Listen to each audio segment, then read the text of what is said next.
من asığın oğullan, min asığın oğullan.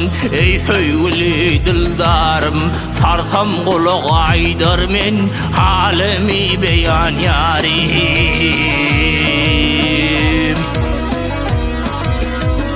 Ey on parmağın kırmızı, kanıma boyan yarım. Bağçayı su gelli, almaz mın haridari.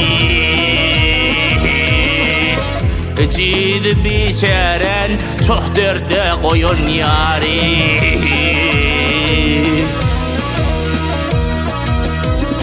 Men asık idarın men, sen özüge gümen etme.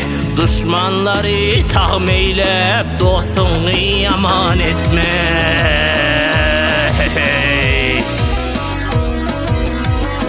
Dağdan kılıcın çalıp, bağrım dolu kan etme. Dilber meni köydürüp, rusvayı cahan etme. Kınkan sunup askere, illerge ayan yali.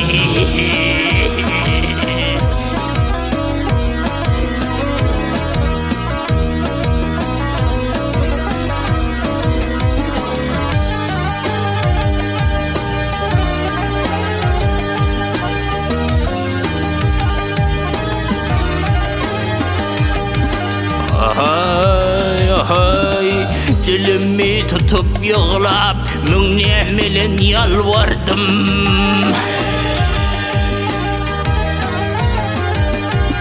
Ey barlı senin yari, bir gene dil verdin.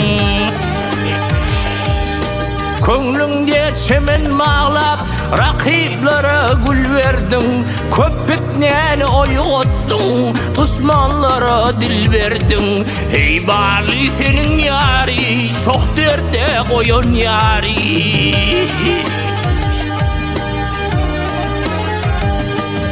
Nelim ki kadam toğdun, dül çeşmimde sürtünni.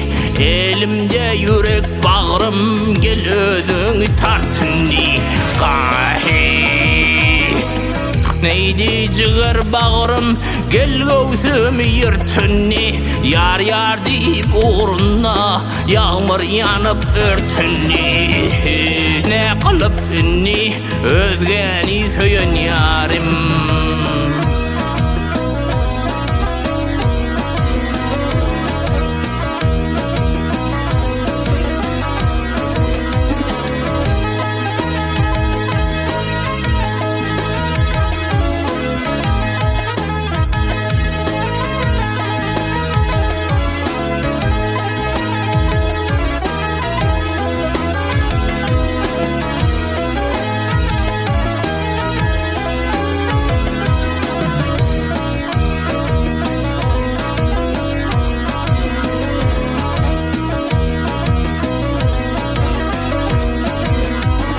Ey dağdan kılıcın çalıp, bağrım dolu kan etme.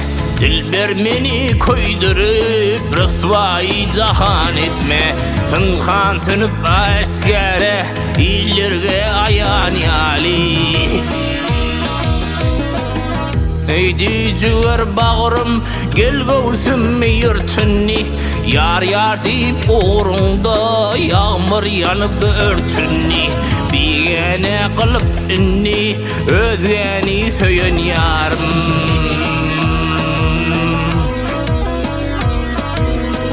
Hey, hey, hey.